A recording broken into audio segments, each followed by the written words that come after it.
Assalamu alaikum. Rabbil alamin. Salatu wassalam ala Rasul Kareem. Welcome, dear brothers and sisters, to another Daroon show. It is going to be epic today. And so we get onto the right foot in all of this. Let's hear from our favorite Qari, Sheikh Ahmad Amir, rahimullah. أعوذ بالله من الشيطان الرجيم. بسم الله الرحمن الرحيم.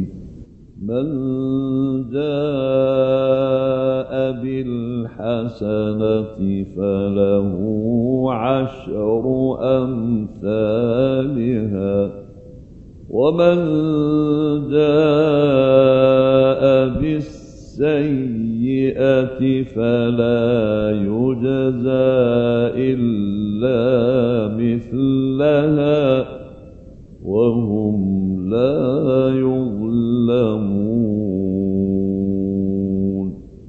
قل إنني هداني ربي إلى صراط مستقيم دينا قيما ملة إبراهيم حنيفا وما كان من المشركين.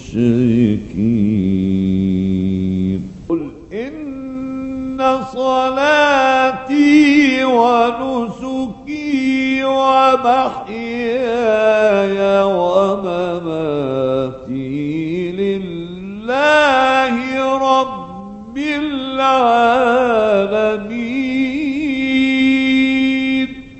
لا شريك له وبذلك أمرت وأنا أول المسلمين.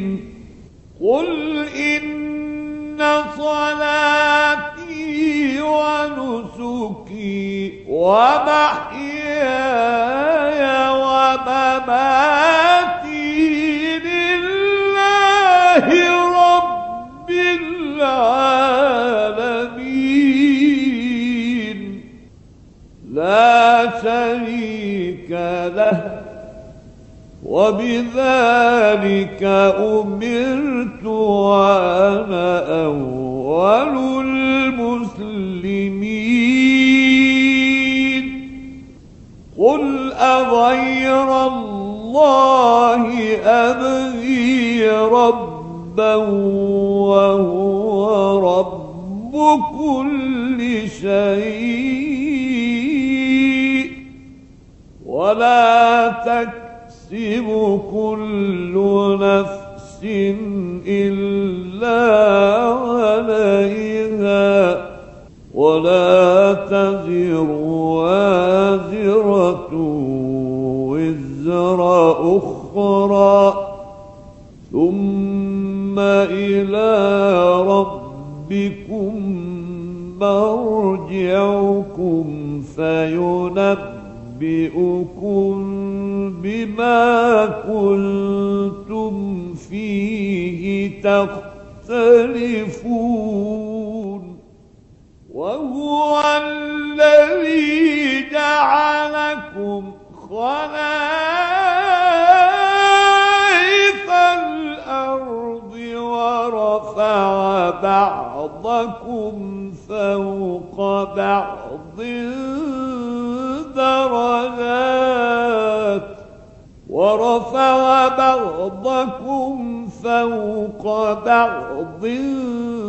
درجات ليبلوكم فيما آتاكم إن ربك سريع العقاب وإنه لغفور رحيم. صدق الله العظيم.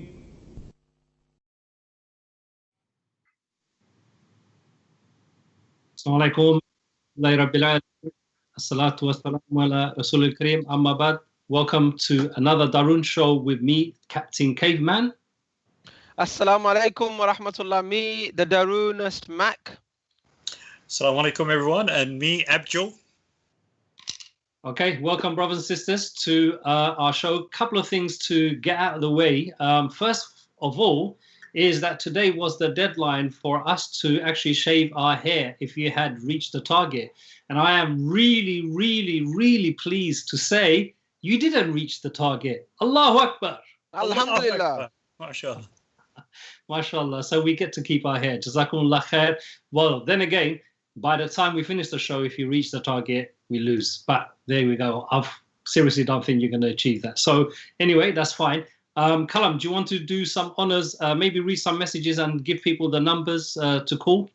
Yes, of course, I do want to do that. Bismillah. So, sorry, I was just browsing the net, actually, catching up on on the news. Okay, everybody's saying salam and welcome to the show. Everybody's saying, Zubayd is saying, please go to Launch Good and support Muslim Art Youth.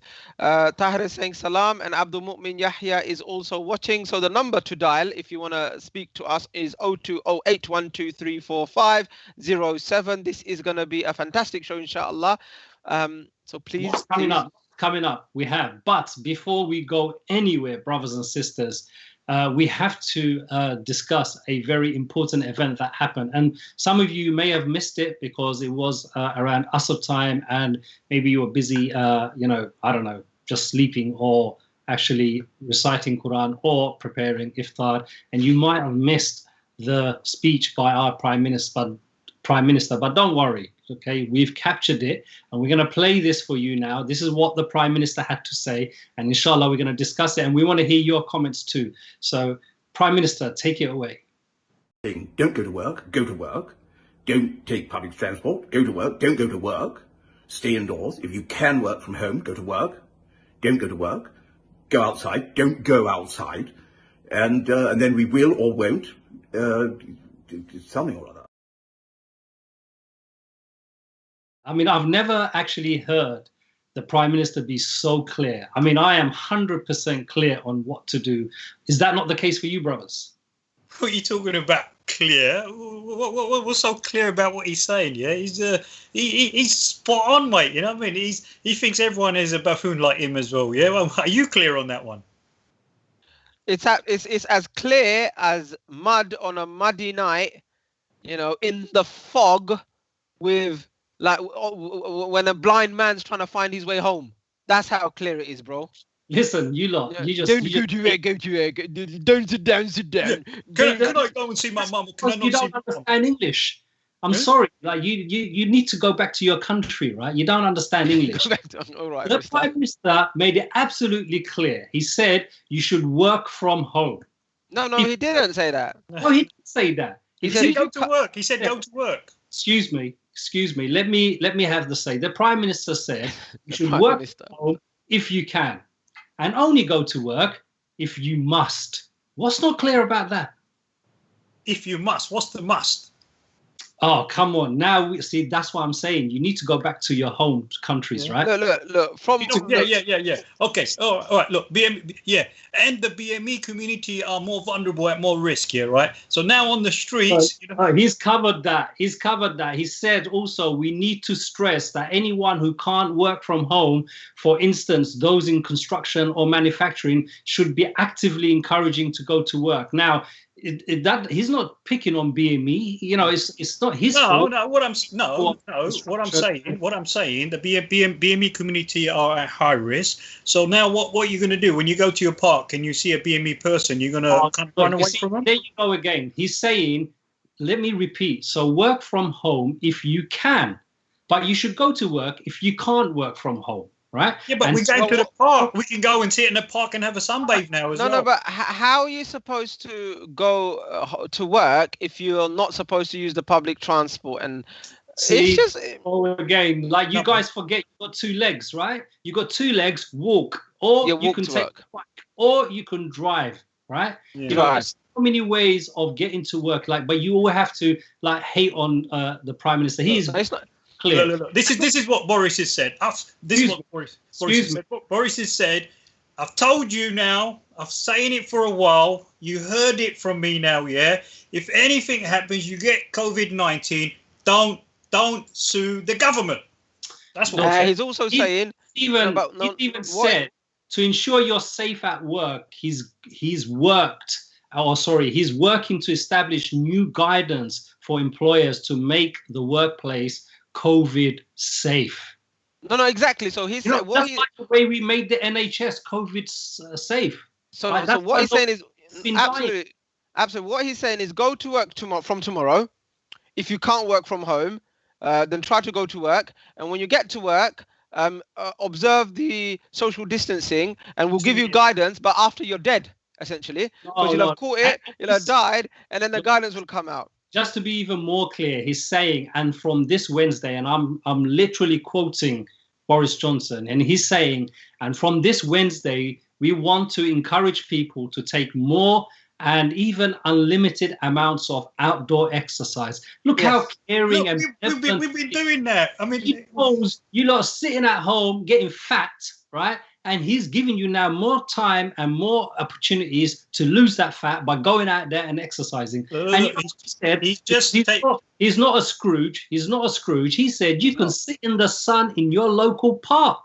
You can, exactly, and you can drive to other destinations. You know those overzealous coppers that were nicking people and giving fines for nothing? Well, they can all stop now, isn't it? Because now you can drive from here to the Lake District if you want and catch the sun. Yes, absolutely. And missing the people. Furthermore, what he said is we're all working together, the nurses and the doctors and the public servants, in order to don't go to work, don't go to work, stay at home, don't go to work. I mean, it was a load of kerfuffle. Look.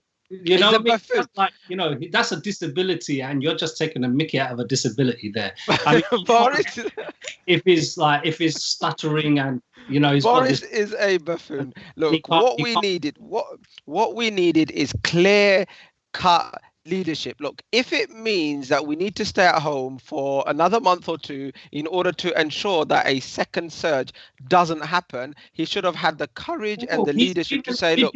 See the Nando's, excuse me. Did you not see the chart, the color chart? Green, a little bit darker green, a little bit amber, a little bit red, orangey, and red. Did you not see the 5 stages? They're not the Nando's menu to choose the spice level of your chicken. Okay, please don't mistaken it for that. Okay, that's not what it is. What's her name in Scotland, and what was her announcement?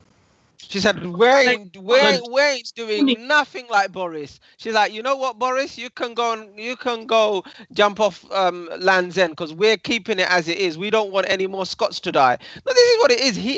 The thing is with the UK government, the English part of it, is that they've made it clear they don't mind a few thousands of British people dying. They don't really mind. They don't mind, because herd immunity. You heard all of that. Sometimes you need to. He's even said, ride it through. And do you remember when he said he's going to shake hands? He shook hands with people with COVID. He said, I went to hospital. Some of them were suffering from COVID. I shook their hands. He doesn't care. But see, that's the thing. Like, what is it that of course he cares. He might not care for what you care for, but he cares. He cares that, this country does not become an economic disaster. He cares that his own friends and families don't get to lose the billions that they have acquired and stashed in other countries. The fact that they can't get to it at the moment. This is caring. So I think you're being a little bit subjective just because what you care for.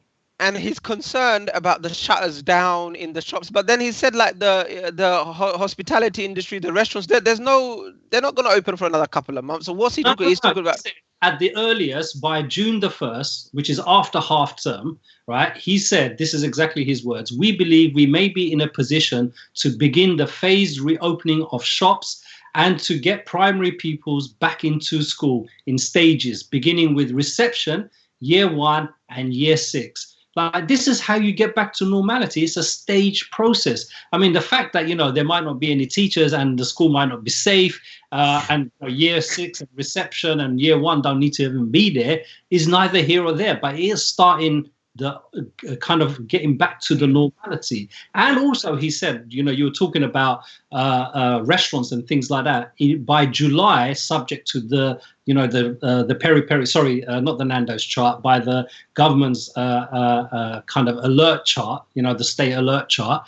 By July, if the good news still continues, which is that many of you get it and you die off, right? And, you don't put too much stress on INHS, we're going to open up the restaurants and the pubs so you can drink and eat as well. I know you guys are all missing all this out. So he is actually doing what you want, right? Right. So essentially what he's doing is he's confusing people. Like, do this, don't do this. Go out, don't go out. Eat, don't eat. So first of all, what he does is confusing people. He's making them feel a bit. He's making them feel a bit dizzy, right? Then when people are a little bit dizzy, can you brothers just repeat what Boris said on that clip again so I can hear it again? He said, go out, don't go out. Yeah. Go to work, don't go to work. Public transport. What public transport? No. I mean, come on. This is It's. I mean, look. Okay, listen, I think our viewers, they need to also come into this, and you can read the message out. This is exactly what Boris Johnson said. You should work from home if you can, and only go to work if you must. Brothers and sisters, is that not clear? Let's read some messages, Kalam. Let's see. Some messages. Everyone thinks it's a must to go to work. I mean, who doesn't want to go to work? Yeah, everyone wants to go to work. Who wants to stay home and not receive a paycheck? Loads of people want to do that because they keep saying I'm being confusing. Oh, sorry, not me. Boris is being confusing. No, it's that is confusing because everyone wants to go to work. Yeah, right. And then you're saying, oh, it's quite serious. Oh, young children are one of the quick spreaders of coronavirus as well. Let's see what other people have to say, innit? Yeah, so on a separate note, Khaled Rahman wants to know where the link is to donate, although I don't think you guys will achieve the target, so we'll keep our hair. Posting right now. Yahya's going to bed. Thanks for letting us know, brother. If you like us to tuck you in, tell us, because we won't be able to. Tahura Khatun is saying that was an awesome speech by, what's his name? Boris. Khalid Rahman is saying, God guide the Queen. And Tazira is saying, great mimicry. Oh my God, doesn't make any sense, Lena is saying. People are definitely believing that it's been Nando inspired, the chart thingy bob. Samsung is saying apparently the guy advising the government on lifting restrictions also sits on the board of Nando's. So we need to just check that. And it's coincidences. Like, come on, like you look. Tahura is saying that the classes that don't even need to be in school. These are the classes like reception, and of course they do. You need. It's not that it's not the kids that need to be in school. What don't you understand? Look how benevolent, how kind he is to you. It's for your own sanity, because he knows you're all going stir crazy with your kids at home. Well, it's not even that. You know what it is? You know what? You know how reception speak? Kids in reception are like, and he doesn't like it. He doesn't want too many Borises in the world. That's why he wants them to learn their language and communication skills quickly. Sabs is saying basically step 1 foot outside the door, and if you see coronavirus, then run back home. The only problem is... See? That's exactly what stay alert means. Have you if only you could see the virus. What he wants... Report it. Like, look, just put your glasses on and look out for the coronavirus. It's simple. So basically, they've got the camera system that Sheikh Abdurrahman Sudais is introducing in the Haram, innit? So, no, let me tell you what it is. This is my belief. My belief is they don't give a damn if more of the working class, more of the immigrant community, more of the blacks and the BAME community die. They don't really care too much. They don't really care too much because they know that the middle classes ain't going to send their kids to school because, they can afford to. The middle class don't have to go back to work because they're doing all right. It's the people. Okay, listen. It's the laborers. I think it's important. Like, it's not just about the middle class here, okay, or the filthy rich, okay. It's about all of us. How long do you think? Like, do you think the government's got a money tree? How is he going to bail out all these people? Where's he going to get money? But they're not going to have enough body bags as well, neither. There's not enough space in the burial grounds nowadays as well. Yeah, Exactly. but I think in a phased way. Look, look, it's about taking. Look. We understand. He's under pressure. His government's under pressure. Yeah, they're under pressure. They know people are frustrated at home. They know, parents are struggling with their kids at home. There's loads of people who've the income's dropped. Some people are out of pocket now. And the whole economic situation is really, really bad. People are frustrated, and if he doesn't turn the tap on and off in a way to release that pressure, there's going to be backlashes. Yeah, so this is all he's doing. This whole statement today was about easing the public perception and kind of calming them down, giving. No, but the public have been. Sorry, the public have been defying it anyway. Yesterday, we saw a post on social media. Hackney police were saying people aren't listening to us. They're all out in the parks. Yes, pizza and beer in the park. That's what was happening yesterday. Well, Listen, I'm a witness. I've actually seen people picnicking, in crowds. Yeah, so people haven't been following the guidance. Yeah, but that's fine. I see you're missing the point. They're from the same household. Timothy James has got it right. Look, what does he say? If you're outside, be alert, guys. If you see the corona coming towards you, take cover behind the trees. I mean, he got it neatly right. The only bit is don't take cover behind the trees, because it's known corona hides behind trees even more. Trees and bushes don't hide behind that. Okay, if you see corona coming, the best way to protect yourself is to run to the next human being and grab them. Yeah, and what you're indirectly saying also, stay away from the BME community because they might be the carriers as well because they're at high risk. Who said that? There's gonna be a lot of that. Yeah. Yeah, well, that's what's gonna happen. Everyone's gonna go, right? Okay. No.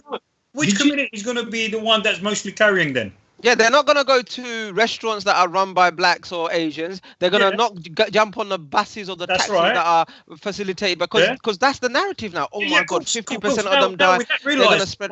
Boris has injected a bit of racism now, because now that the BME community is one of the highest percentage of the COVID-19, now people are going to be a bit more fearful when they're out and about. They see another Asian person, they see Azad going down for his jog or cycling. Oh, sugar, let me just cross over. I've seen that happening so many times as well. Okay, listen, right. So this is the situation, right? I'm going to stop pretending that I understand Boris. I obviously don't understand Boris, right? The situation is this, right? We've known from the beginning of the year, since January, we knew there was a pandemic that was going to happen, right? Our country, our leaders, right? Boris Johnson and his government, as back in February, they were saying, oh, yeah, don't worry, we're prepared for this pandemic, blah, blah, blah, all that stuff. But actually, they weren't prepared. They couldn't care less. They didn't take it seriously. They didn't put in the lockdowns. Look at that stupidity. They put in now, if you fly in to an airport, there's this quarantine thing that's going on. It's a bit 2 months too late, right? But, so we know it's been a total disaster. That's why we have the highest death rate in the world. And I say highest because when you compare it to the US has, like we discussed on Friday, 10 or 15 times more the population. So the UK has the worst death rate in the whole world, right?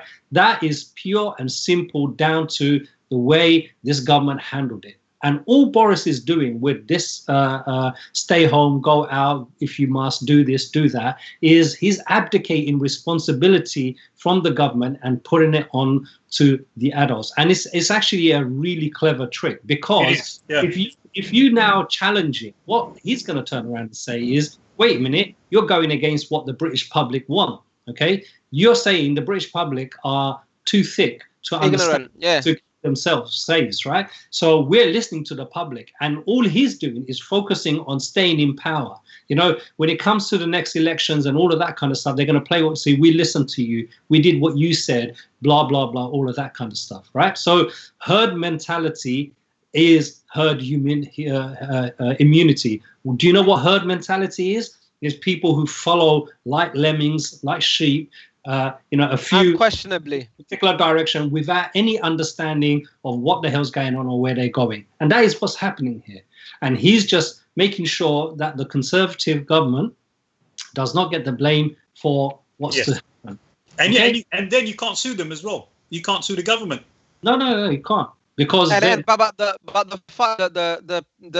icing on the cake was that, but if things turn bad, we're gonna come back down on you again, and we're gonna stop it again, and we can be, we can do another lockdown again. So it's like it really is the master and pheasant mentality. This is the master telling you, go out, you can do this now, you can do that now, 4 of you at a time, and when I tell you, you're gonna go all rush back in again. This is the and this is what and there are thousands of people around the country who support that, because they're like, yeah, because they're safe, and I really do think this is a class. No, I really do think this is a class thing. This is definitely a class war playing out. The rich and the middle class are well happy, these Asians and blacks can go back and clean our streets and do this and do that, and when we tell them, they go back home again. It's racism, quite explicit, but not so, because people are people are a little bit silly, and people are actually scared. They do want to do the right thing by the country. They want to do the right thing by their own families, by and large. All right, Callum. Tell me. So now Boris has told us I can go to the park with my family. Yeah. Does he know how big my family is?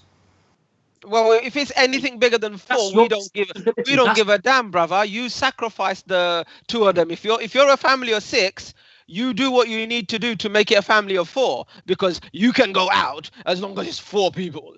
He didn't say just because it's 4. He didn't say. Look, he even said you can play sports as long as you're playing it with your own family, the people that you live with, right? The point. There's a limit to that. There's a limit to that. Your actions. I can have a league football team with my family members. Yeah. That's how big our families are, yes. Yeah, so. But you can. But he's saying you can. If you live in the same house, you can do that. Look, the thing is here, there's two really important lessons to take away from all of this. And we mustn't forget, the failure of this government to actually deal with this is the number one thing. No matter what is happening, no matter how bad it is, the way the government would like to treat the situation is, oh, poor us, we're a victim to this coronavirus. It wasn't our fault. It was these Chinese that started it. It wasn't our fault. It was the World Health Organization. It's not our fault. It's the manufacturers of the PPE. It's not our fault. It's the NHS. They couldn't get their, logistics in place. Oh, it's not our fault. It's Jeremy Corbyn's fault. Yes, exactly. It's so this is the number one thing that we got to remember, is that they're abdicating if you look at the diabolical shortages of PPE from day one. Okay. Right? All right. I said jokingly before that no doctors have died. Subhanallah, so many doctors, nurses, healthcare professionals have died. So many good-hearted doctors, right, who retired, came out of retirement to help people because this was a pandemic, who have passed away. They didn't have to do that. No. And what Johnson and his government is doing is playing on the back of that in a very clever way, which is to then put the responsibility on you. Okay? Look at this Captain Tom guy. Azaba, your camera's doing camera disco, man. Is it? I don't know if that's the same for everybody else, but you're like popping, like you're like hip hopping, like, oh yeah, give me the beat, yeah, ooh, yeah. That's what you're doing. But I've got a question. Before you ask the question, can I just say something quite? For me, right? 30. What are we on? 33,000 people or 30? How many is it? 36,000. What? The number of dead? Yeah. No, it's 31. It's close to 30. 32,000. Look, if the government are celebrating 32,000 deaths, yeah. Am I still on air? Am I still there? You are. Keep it going. If the government are celebrating 32,000 deaths and they think they've done a good job, then shame on them. That's all I'm saying. Because really, they had 2 to 3 weeks lead time. They could have, like you said, Azma, they could have done something drastic, something quite. Sorry? Either you've mastered the art of be a still artist, and you are not moving, not even a little bit. Yeah, that's what I was thinking. And you're talking, or your video has frozen. All right, shall I leave the conversation and come back then? No, we can hear you. We can hear you. But can I ask you a question, Callum? Then you do that. Or actually, do that. Do it. Yeah. Guys, don't go anywhere. I'll be back. Yeah, Callum will be back. Okay, so Abdul, go on. You were saying. Yeah, I was going to ask when he comes back, he can answer it as well. Maybe you can answer it. Yeah, Boris has just increased the fines on people who break the rules. So what am I supposed to understand what the rule is now? See, what is this is the whole point, isn't it? It's about putting the responsibility. It's like just saying something and then putting the responsibility on you. How you deal with it, it's your fault. It's like, with the police, they're complaining, oh, we're not clear on what to do. It is all about being as confusing and as ambiguous as possible, so that it's like, nothing can stick on us. Like you were saying, so you can't sue the government for X, Y, and Z. That's what it is. But look, there's no way you're going to get out of this unless so the way we got to deal with it. So the first point is, remember, 100% it's the government's fault, right? And you should never let them off the hook. I mean, I plan never to let them off the hook. The second thing is, we got to kind of push back and fight back from a citizen point of view, which is say, you, the government, are responsible for all of this mess, right? And we're going to take sensible steps. So just because you say we can go to send our kids to school, we're not going to do that. Welcome back, Kalam. We're not going to do that. Thank you. The school, we're going to ask the school, is your school safe for my child to be there? Is there a chance my son or my daughter can catch the virus? And please put this in writing. So how do you hold people accountable? You get a letter from that school to say that your child is safe to come here. Okay. And if they don't give you that in black and white, they say, no, you need to give us reassurances. So then we're not going to do it. Then what the school would do is say, oh, wait a minute, I can't do that. I have to go to the local education authority. Then the local education authority is going to say, oh, I can't do that. It's going to go back up to the government. Right. That's the only way you got to push it back up and say, yeah, look, we'd be happy to do that. And then you will find those people who are irresponsible, who don't care who dies and who lives, who are going to go and do what they're going to go and do. But let them do that. But you still be responsible. It's about, look, at the end of the day, it's about people looking out for each other, right? This government has failed. Like, the reason we're not victims of this pandemic is very obvious, because there's, in particular, the Muslim community, mashallah, so many brothers and sisters, so many masajid acting as food banks, helping the vulnerable, delivering food to frontline staff. All of this stuff that they're doing, it shows that, we care about the humanity first and foremost, rather than anything else. So we just carry on doing that, but we do it in a way that is focused from us being a citizen, right? Rather than a subject of this, bumbling government, if you like.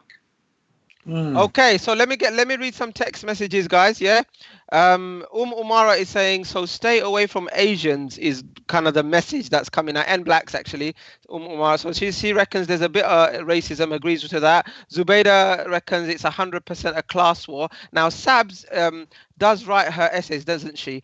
Says, I think the government don't have the power to implement a full lockdown, i.e. like Italy and Wuhan, sending troops, armies outside every door. Italy didn't do that either, nor did Wuhan. They did send out the army, we didn't. That's the difference. Here in London, people are walking free, picnicking, and they don't care. Government knows that it will be too big of a challenge, and the police are too kind in the UK.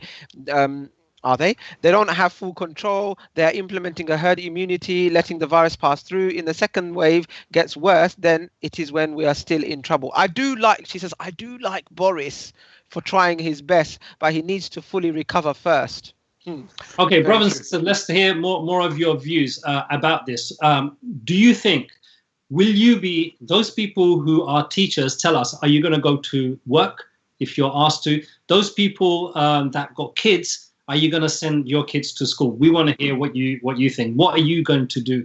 And we want to hear some empowering messages. How are you going to deal with it? I've already seen one of the biggest teaching unions already did a poll of their members. I think within 1 hour, around 49,000 of them responded to a poll about going back to work and everything else. And unless it's safe. They're not having none of it. They've said they've got 5 conditions before for them to go back to school. And one of them is, has the virus actually come down? The number of death rates, has it come down significantly enough? And how are you going to implement this social distancing in classrooms?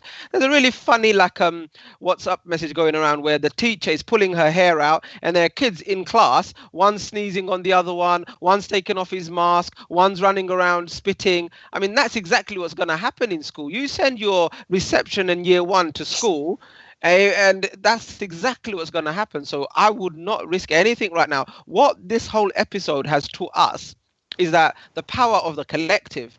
Actually, we're quite a resilient group of people. Actually, the people of the UK, we've done what is good for the community. We've stayed at home. We've been quite strict. We've tried our best. Actually, if we can organise ourselves through these alternative social media, we can stick 2 fingers up at the government, and we can tell them when we're ready to go out to work, and we can tell them when we're ready to go back onto the streets. Because right now, mate, Mr. Boris, we're not ready. We've not actually planned for this in any proper way. Just reading a message like Faith, mashallah. Faith is one of our original listeners and viewers. She was waiting patiently yesterday from 11 o'clock for us to come on air, and then she realized it wasn't Sunday. Yeah. Well, Let's some more messages. Shah is saying, good advisory accountability. I don't feel comfortable sending my babies back to school. Rahil Ahmed, Ria is saying, I'm not sending my son until September. Umumara is saying, we might have to stay in poverty, then risk our lives. This is going to have to be the personal decision. Can you stay on universal credit or go to work, catch the virus and save the billionaires? Like we said last time on Friday, look, when we need to be a proper community supporting each other. We might need to even cut down on our own expenses and whatnot, because things are going to be tight. Things are going to be very difficult for many people, and we might need to be around to support them. But I think whatever the situation is, we just need to be strong. Somebody's concerned, saying, is the masjid reopened soon? Sabina Begum. I think with mosques, they've not said anything. And I think, look, listen, it's like what you just said, Kalam. We have to be really, really sensible. First of all, we, amongst the vulnerable groups, right, we are even more vulnerable. Not because we're just from the BME background. No, it's because of the kind of jobs that we do. We are a lot of the frontline workers. Okay, we are the doctors, we are the pharmacists, we are the social healthcare workers, we are key workers in terms of shops and deliveries, and all the thing that keeps the blood that runs through the vein of this country is majority by working class and BAME community. So we have to consider ourselves a little bit differently from those that are perhaps middle class, who can afford not to, middle class and upper class, who can afford not to go to work and can live off their savings for years and whatever. So how do you take that sensible step? Because Umumara asked a really good question, which is, do you risk poverty to save your life? Now, if you think about it, I don't know if you remember, Kalam, a long time ago, we had this discussion, what do you live for? Do you live to work, or do you work to live? What is it that, your mental state is? And unfortunately, many of us, we're like drones, isn't it? We wake up in the morning, and the only reason of our existence is become so that we can fulfill our, work responsibilities, and so we can pay the bills and maybe have a laugh here and there. We've not really made work, a part of our life, but not our life. But it's become our entire life. And I think, this is a good time to reassess, what is our work-life balance? Are we kind of led by work completely, or do we have other kind of avenues? We need to consider. Well, actually, this is really, really an important point that you've just made, Azadbay, because before lockdown, we were very much living to work.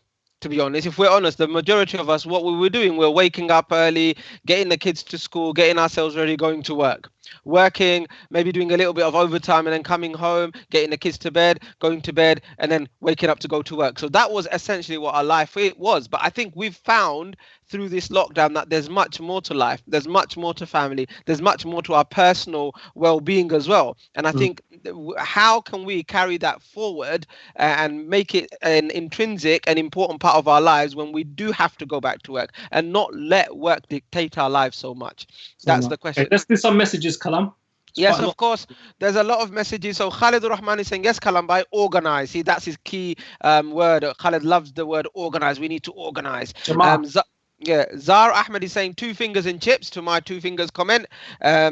And Rebecca Faith is saying, I think this is crazy. I don't have children, but my nephew and nieces most certainly won't go back. Azad Ali, the letter idea is a good idea. James is saying lockdown is going to be very bad, is going to have very bad health effects. Our human body needs air and needs getting used to viruses. Lockdown will weaken the immune system. Abdul Alim is saying it's a joke. I have one in year 1 and one in year 5. How does that work? One is at school, the other isn't. The point is about keeping them safe. If I were at level 4, that's one way.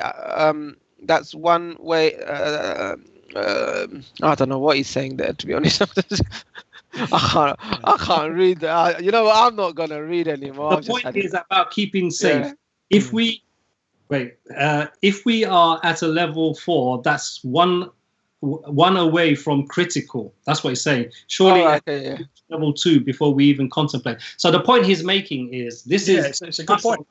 Abdullah, you've hit the nail on the head, which is yes. Listen, and James is perfectly right. We have to be in the environment so our body can adapt and build its immune system and everything else. But brother, what you have to remember is the last 100 odd years, and in particular last 30 odd years, we've been living on a fake kind of nutrition and fake kind of air and a lot of fakeness. So our body is not really ready. We over compensated on many things. So for example, we're not used to that's why people like in poorer countries, they have a stronger immune system because they face the elements much more naturally than what we do. Okay, so you can't just achieve this overnight. It's not like, oh, let's all go out and let's catch it and we'll be okay because our body will do it. No, everyone's body is different, and that's why you have to do it in stages, right? So the first obvious fact is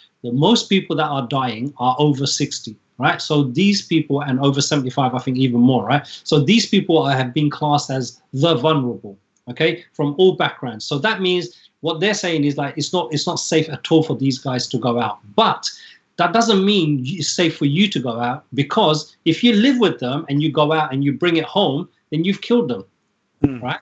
So the point about the levels is that, unless you're at a level 3 or 2, I would say even like 3, yeah. Not at the moment. Boris Johnson saying we're at a level 4 and straddling 3. Until we're like lower end or level 3 and on 2, then it's not safe to go out. Why? Because we've not managed to resource and plan and have all of these things in place, because people are confused. The fact that a prime minister can speak for 10 minutes on television and the biggest reaction you get from people is, I'm confused. What do we do? But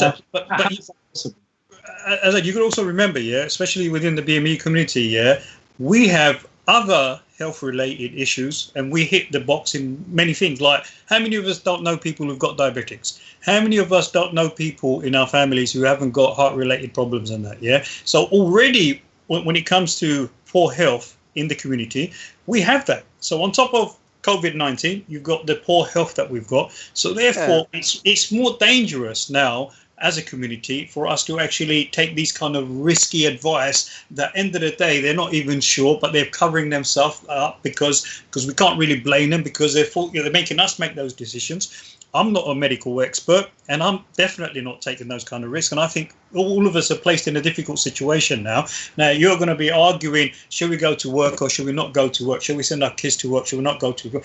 There are practicalities as well. How are we going to maintain those distancing in those kind of environments and the places? What are you going to say to your child when you're going to send them over? All they've heard is about COVID-19. Before they finished the schools, before the lockdown, all these kids went through an education program of what is COVID-19 now. And now you as a parent are going to have to explain to them, it's all good now, it's all okay now. And then the child goes, listen.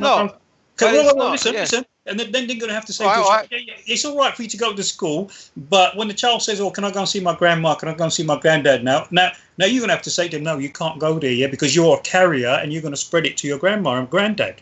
Mm. Yeah. I think one of the advice someone's put in there, yeah, what we all should do is go to Wales and live on a farm and build our immune system. Listen, Scotland is giving good advice. Doing better than Scotland. Sorry. Look, the immune system business is a bit of a red herring, to be honest. The immune. Yeah. Carry on. The system, yeah, that's a bit of a red herring. You know what? The immune system is a red herring. I'll tell you why. When it's all good and well, yeah, we'll go out and we'll catch this. We don't want to be catching coronavirus, mate. That's all I'm saying. Stay home, people. Just stay home. Forget about your immune system. Go roll in the mud, maybe, or eat some stale bread. That will increase your immune system. But don't go out. People power. Okay, what's the medical verdict on if someone's already had COVID-19 or they had a coronavirus? Can they get it back? Can they get it second time round? Yes, they can, and they are. But they can, no. They are. No. Yeah. Let's not just to win a point. But we don't know, Azadbai. The research isn't conclusive that not everybody can. What we do know is that some have. Yeah, and there was reports that not many. No. Look, Kalam, I think we got to be fair, right? If you have already got, it's like the flu. If you get it once, you're unlikely to get it again. It doesn't mean you're not going to. It means you're unlikely. So majority of the people, they're not likely to get it again. And if they do get it, what their body has done is developed the immune system to deal with it in a better way than the first time. You've confused me more now. Let me add some more confusion on that. Yeah, they said, young kids ain't gonna get it. Yeah, a newborn child just under 1 year old got it, died. So, that was the government's rubbish advice. What they said is not that young people not going to get it, is that young people are safe. They're not likely to die.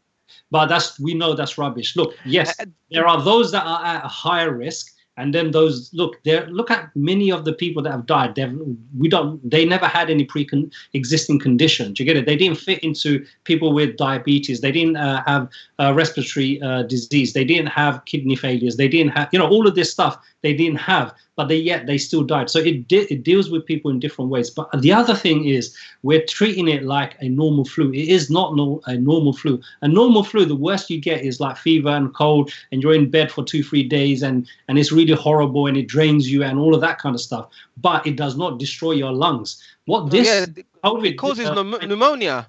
Yeah. Okay. Pneumonia. No, that really impacts the lung. That's debatable. That's debatable. Because what, the pneumonia business? No.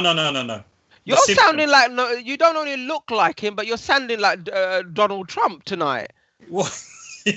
All right, we'll get to that a bit later on after the Nasheed. Yeah, listen, we'll talk about that after the Nasheed, right? But can I make my point? Yeah?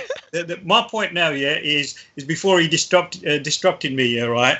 That the symptoms, okay, are at different stages. Different people will be affected differently. They will have different types of symptoms within the same category. So COVID-19.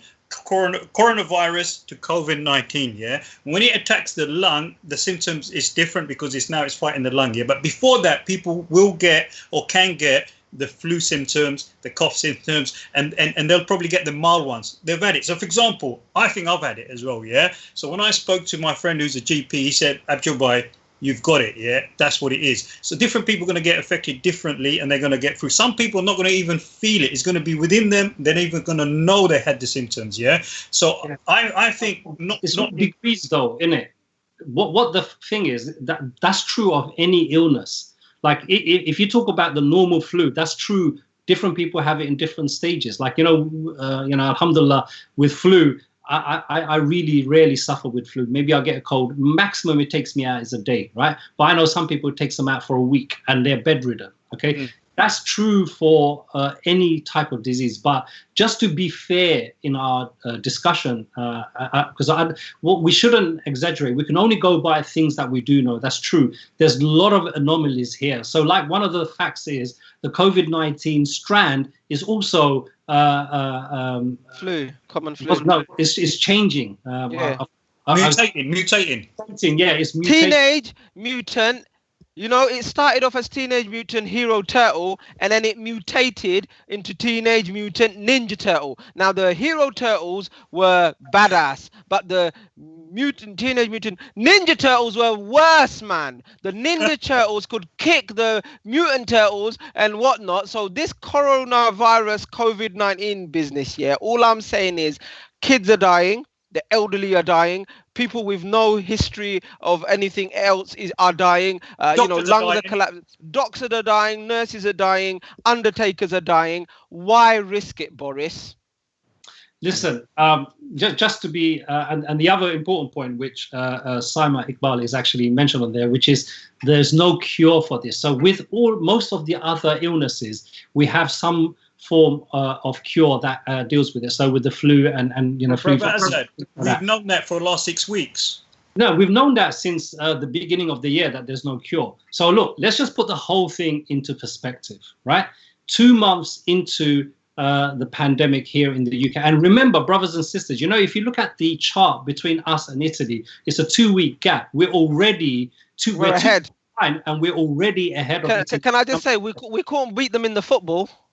Right, we can't beat those Italians in the football, even with penalties, yeah, and David Seaman in goal, yeah. Right, bro. This is the only way we can beat them, by dying. You Italians, go have some pasta, yeah. At the way, we Brits, yeah, we own coronavirus, yeah. Hasta la vista, sayonara, bonjour. What coffee did you have today? Okay, listen. Still having it. We need a no-sheet. We need a no-sheet, brothers. Come on, give us a no-sheet. Give us a no-sheet. Right, the no-sheet is coming, but let's conclude this a little bit. And I think, look, listen, Kalam, there's actually been tons of messages. It's unfair we haven't read a single message. I'm sorry. Right? You know what? My head's doing it. I can't read. My eyes are blurry. Is that why you saw me dancing earlier? I'm not going to lie. My eyes are blurry. I cannot read. I'll just pretend to be reading. Oh, yeah, somebody agrees with Kalam Bhai. Somebody's agreeing with Azad Bhai. Oh, that's a good point, Abdul Bhai. Somebody's saying. All right. Let's try. I'm going to try. Right, viruses will always be around, including COVID. That's what James is saying, but not viruses that are killing us at this rate. Who have said it's not conclusive, you could get it again. And Saima Iqbal is saying you're unlikely to get it again, and she's a GP. 6 weeks old child died, is what David Kenny is saying. Zara say, don't believe everything who say. Stay at home, listen to EasyTalk, and watch the children's show. James, yeah, nice plug there. James. Somebody saying, Azad Bhai, is that conclusive? I haven't seen anywhere where they've said conclusively that if you've had it... Say that word again? What? Conclusive. Right, bro. Don't even try. I can't even see my... Right? I need your glasses. Yeah. And then Musa is saying, Subhana, it's actually really scary. I am due to give birth soon, and it does concern me as my son may be a carrier, so that can impact me and my newborn. Please pray for me as I am so conflicted and need support. May Allah make it easy for you, sister. Amen. Just, Subhanallah, just take precautions, rely on Allah. This is what we have to do. Brothers and sisters, we have to take the precautions, tie our camel and rely on Allah, and Allah will protect us. So just on that, yeah, make sure, listen, just on that, take the advice of your doctors, build your immune capacity up, extra vitamin C, extra vitamin D, all of that. Sorry? Vitamin D. That's should- right. Yeah. Look, just eat healthy food. Eat a lot of vegetables. Have orange juices. All the natural stuff that you're not having regularly. Put that into your diet and have it. Believe me, food is the first form of medicine. Okay, Sabina is saying, Alhamdulillah, we're in level 4 and coming down to level 3. So why didn't the Prime Minister wait until things get better? Zubaydah is saying, take your precautions and go to your in your way. Talking about Musa there. Abdullah, people are making lots of du'as there about that. I think there's tons of messages. I don't know how you do this job, Kalam. Seriously, Kalam, this is one on today. Hero Turtles, Ninja Turtles. You're like, yeah. Okay, what else is happening? So Samsul is saying you need Splinter from Teenage Mutant Ninja Turtles to sort out Corona. No, but the point, you get my point in it. Like it mutates is my point in it. Mavis Zahid, look, this is how you do it, Azad Bhai. Yeah, Mavis Zahid is saying salam, guys. A lot of people are laughing and joking and all of that. Kalam, you're high, bro. No. David. If that was amazing, I had salmon today. Can I tell you what I had today? Yeah, you know what? I was actually hungry today. Today was listen, I actually felt hungry during the day. Listen, this is what I had for iftar. Abdul, listen, I had olive oil poached salmon. Wow. With sun-blushed tomato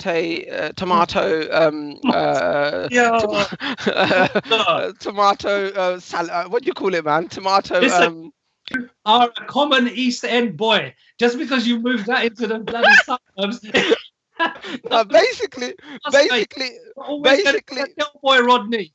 Basically, I had tutted up fish and chips. Basically, yeah, Mosa, huh? It's delicious. Okay, James is saying my cousin's sister gave birth. She also tested positive for COVID, but baby tested negative. Both mum and baby are doing well, alhamdulillah. That's brilliant news, alhamdulillah. Listen, we cannot underestimate the mental stress a lot of people are going to go through just with these thoughts. And it is so irresponsible of this government to send out such confusing message. It is like, the fact that, after 2 months, they can't explain, their communication is so bad. Like, so most of us would think, oh, they're just rubbish. It's not. It is on purpose. Like I said, brothers and sisters, is to deflect and put the blame on the population. And they can come back and say, we listened to the people. We did what the people want. Remember, at the end of the day, herd mentality. It's not just where's the effective opposition? I mean, is there no voice in the opposition? Forget that. There is no. We are the opposition. Forget. We are the opposition. Right. This is the V for Vendetta. Watch it. Listen, I was gonna say, look. Somebody's had enough of our show, by the way. Muhammad Ali says, "Well done, brothers. Great show." We're not fit. We just got started, Muhammad. Give us some time. So James is telling. Go on. Daroon chops and peri. Listen, your chops, man. I did some Daroon chops yesterday.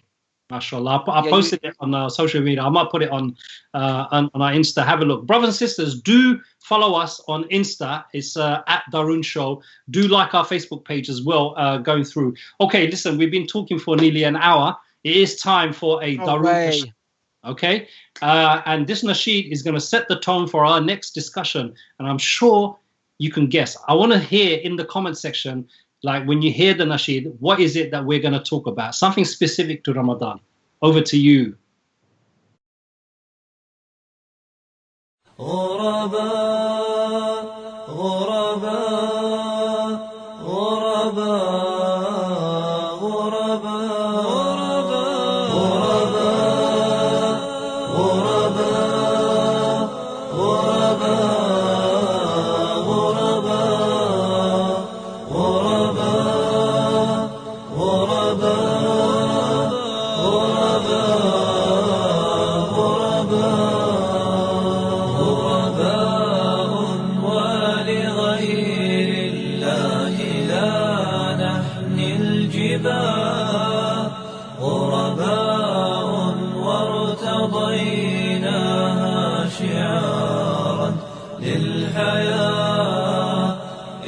سل عنا فإنا لا نبالي بالطغى نحن جند الله درب الأباء غرباء غرباء غرباء غرباء غرباء غرباء لن نبالي بالقيود بل سنمضي للخلود لن نبالي بالقيود بل سنمضي للخلود فلنجاهد ونناضل ونقاتل من جديد غرباء هكذا الأحرار في دنيا العبيد فلنجاهد ونناضل ونقاتل من جديد غرباء هكذا الأحرار في دنيا العبيد غرباء غرباء غرباء غرباء غرباء غرباء كم تذاكرنا زمانا يوم كنا سعداء بكتاب الله نتلوه صباحا ومساء كم تذاكرنا زمانا يوم كنا سعداء بكتاب الله نتلوه صباحا ومساء غرباء غرباء غرباء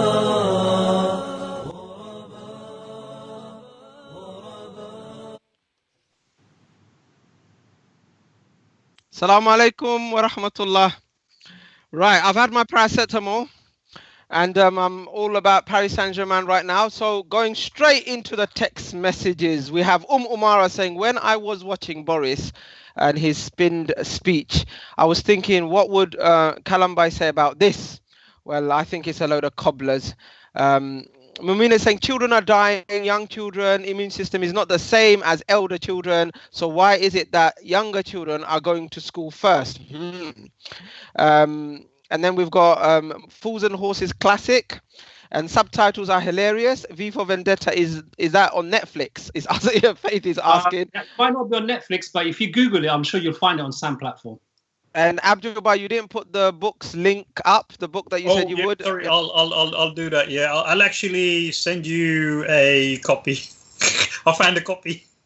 Yep, so that's fine. And universal credit is not enough for us either. Take a copy of the book. PDF. To who?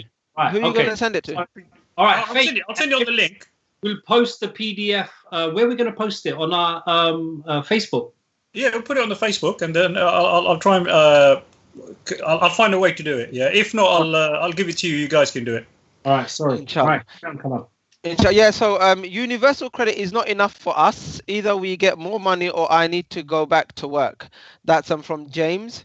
But I think James is in the building trade, and I think builders are allowed to go back to work. I think so basically, he's going to be allowed to go back because in that industry, Boris has made it very clear that for constructions and that, and obviously they provide that essential service in that level. Yeah, but I think for it's the office. Can you imagine people rushing back onto the tube station again? I mean, that's the worst place you can actually go is on the tube. No, definitely. Okay, listen, let's change the topic a little bit. We did play the nasheed, and a lot of people remember the nasheed. It is one of the most Daroon nasheeds there, and hopefully it set the scene. But you guys didn't say what topic we're going to be talking about, but we'll tell you what we're going to be talking about. We're going to talk about the Battle of Badr and the lessons that we can take from it. Okay, 313. Kalam, fire off. 313. Yeah, so the Battle of Badr was the first encounter between the Muslims and the Mushrikeen. Essentially, what happened is that the Muslims learned that there was going to be a caravan, a trade caravan that's coming, past Badr, and so they were going to capture that because the Muslims didn't have any wealth, they didn't have any money, and this was what it was. And what happened is the Mushrikeen put out an emergency message out, and they got an army of around 1,000 people ready to fight the Muslims, ready to engage with the Muslims. Now, on the night before the Battle of Badr, the Muslims were only 313 in number and very poorly armed because they weren't expecting an army, they weren't expecting to fight a military, so they were poorly armed. They didn't have horses, they didn't have many archers, they didn't have the artillery or anything like that. And and Rasulullah sallallahu alaihi wasallam, the night of Badr, the night of the 17th, he was praying the whole night, supplicating to Allah subhanahu wa ta'ala, his hands raised high. And the Sahaba, they said they've never seen the Rasulullah pray in such fervor, in such passionate way as they did on that night. And his hands were so high up that they could see his arms and everything exposed. And even Abu Bakr went to him because it was such a passionate dua and so long that Abu Bakr said, "Oh Messenger of Allah, do you think you want to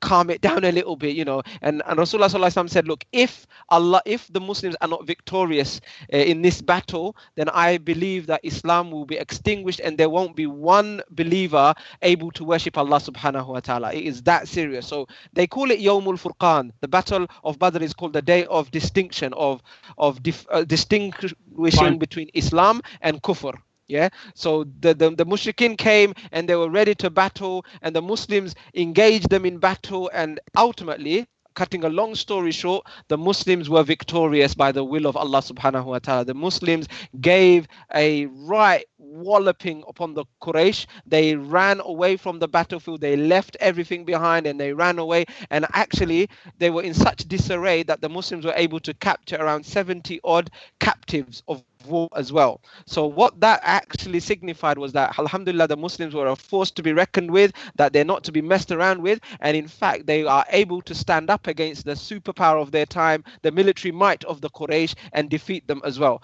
So, and in between that, there's so many stories about lessons that we can get, but I guess we'll leave that for our contributors, our viewers, and listeners too. Sisters, do post some of your lessons, and I've got 3 things that I want to highlight from the Battle of Badr, but let's hear some of your views as well. Abdul, do you want to come in on this? Yes, I want to say it's a very, very significant battle. It's a landmark battle that took place. But just for everyone's information, there were another 8 small skirmishes before that. It was a build-up towards that, and it was a defensive battle. So that's very important for people to realize, because the wealth of the believers were being taken past, and henceforth the command came that the Prophet ﷺ can interject that as well. So it's very important to understand it was a defensive. It wasn't the Muslims going out there to try and attack the Quraysh or anything. It was the property and the possessions of the Muslims that were taken away. The soldiers from the Quraysh saw the opportunity to attack Prophet ﷺ, and they engaged with Prophet ﷺ. And alhamdulillah, Prophet ﷺ was patient, and he only took action when permission was given. Okay. All right. Let's see. Are there any messages, Kalam, you want to read out? Yeah. So there's somebody's decided to skip Badr and speak about Uhud. So Khalid Rahman is saying Muslims were taught a lesson in Uhud. Do you think the Ummah is being filtered at the moment? Okay. So that's a good question. All right. So we're going to stick to Badr, and we'll come on to Uhud maybe later, or maybe in another show. Okay, so I think, the important, for me, there's 3 really important things we've got to take away from this. And I hope you are paying attention, brothers and sisters. The first is, I think, what Kalam mentioned right at the start, and I said as well, 313, meaning the numbers actually do not mean everything and be all and end all. It's not always about the numbers, okay? The Prophet ﷺ, there was only 313 of them. I think some reports report that they only had 2 horses and 70 camels, yet they did defeat an army of 1,000 well-equipped soldiers from Makkah at that time. And Allah subhanahu wa ta'ala actually makes that point in the Quran where he says how many a small group has overcome a large group by the permission of Allah, and Allah is with those that are patient. Okay, so it is really, really important that, you know, the point of this is that the reliance was on Allah subhanahu wa ta'ala. And as Kalam said about, you know, the dua that the Prophet ﷺ made, which is going to be my point 3. Okay, the second point here is that everything happens by the will of Allah, the qadr of Allah. Okay, and Allah says about this, okay, and Allah made it not except a sign of good things for you to reassure your hearts thereby, and victory is not except from Allah, the exalted, the might, and the wise. Okay, so victory did not happen other than the will of Allah, and this is really, really important to understand.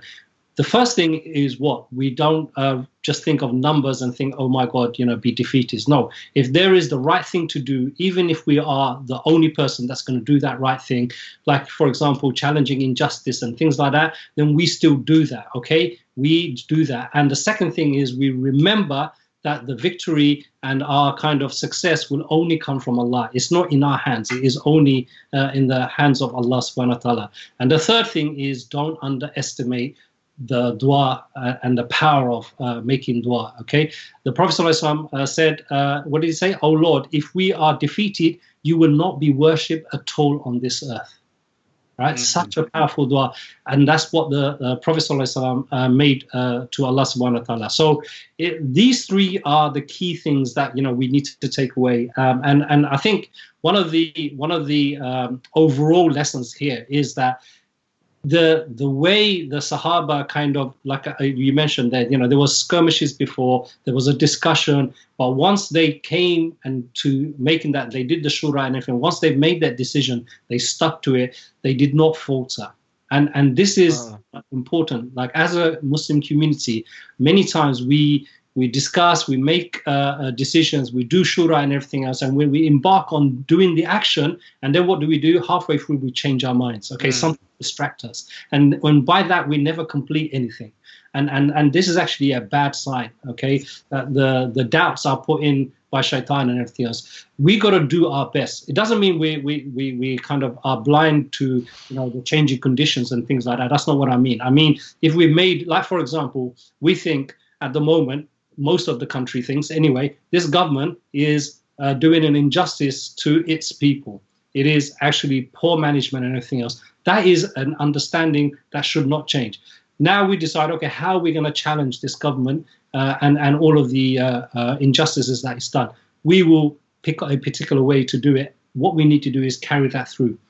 What we shouldn't do is get distracted by invitations by the government to sit around the table and discuss with them, because this is how they soften and then make you forget why you went in there in the first place. Unfortunately, the kind of need for people to sit with power and think that is the only way to change power is really, really colonial and disastrous. You know, I'm not saying that you don't work with the system or anything else, but I'm saying if you think working with the system is the only way, then you're going to fail. Okay, you need to also work outside of that system, because sometimes the system is designed for you to only just raise your voice and then let the kind of injustice and oppression carry on. And we saw that. Okay, the injustices of the Iraq war. Okay, people worked with the system. They demonstrated. 2 million people came out. Enough reports kind of made it a war crime and everything else. Tony Blair was indicted, but nothing. What's happening is Tony Blair is still going around, advising this person, that person. He's being lauded, and there's Muslims that are working for him, shaking his hands, etc., etc. Do you see what happens over time? And then what people do, even Muslims, is they say, "Oh, look, you're just holding a grudge. It's time we move on." No, you do not move on from these kind of injustices. Okay, it's really, really important that we stay strong on these. So this is my takeaway from Battle of Badr, inshallah. Can I just come in a little bit just to kind of like bring everyone's attention? I think we should start with ourselves getting informed properly. Yeah. So I'm going to raise this book up by Zakaria Bashir. It's called War and Peace in the Life of Prophet Put it Muhammad. in the middle of your thing so people can see it. There we go. Can you see it properly? Further back. That's it. Yeah, perfect. Yeah, it's a very, very good book. It's a very, very good book. If you haven't got this book at your home and you haven't gone through it, it's a seerah of the Prophet ﷺ. It going into details about all the battles that took place when there was peace, and the necessity when they had to defend themselves, all illustrated, explained factually. Please get yourself a copy and go through it, because then you'll be informed and you'll be able to basically know the history, the context, and the seerah of the Prophet ﷺ, and how and why he did certain things as well. Yeah, inshallah. So that's out there for people to kind of like self-educate themselves as well. Inshallah. Sorry, my connection is quite poor today, as you can probably tell. So do excuse me. I've written as advised 3 points there. Number one is numbers are not the be all or end all. The will of Allah reigns supreme, and finally the power of dua. So 3 key lessons from the Battle of Badr. Now, can I add to that a little bit more, inshallah? Yeah, the other thing about the Battle of Badr, obviously a lot of people have commented that it happened in Ramadan. It happened on the 17th day of Ramadan, i.e. it happened on this day. You know, in Islamic in Islam, your days start with the night. So last night, Saturday night, was the 17th night, and Sunday was the 17th day, and now we're already into the 18th night of Ramadan. So we're talking about yesterday, in effect, yeah. So it happened on the 17th day. Now, what happened is when the Muslims got to the Battle of Badr, the place was littered with small wells. Badr is the name of the moon, but it's also the name of the person who kind of had the wells, who owned the wells in that area. And the Muslims positioned themselves with the wells in front of them initially. Yeah, Rasulullah Sallallahu Alaihi Wasallam said, "Let's stop here. Let's set camp here." One of the companions, radiallahu anhu, and we don't know his name, he said, "O Messenger of Allah, is this from Allah or is this your judgment?" So Rasulullah Sallallahu Alaihi Wasallam said, "No, this is my judgment." He said, "May I give you an alternative suggestion?" Rasulullah Sallallahu Alaihi Wasallam said, "Yes, please do." He said, "Rasulullah, I advise that we move ahead a little bit more so that all of the wells are behind us.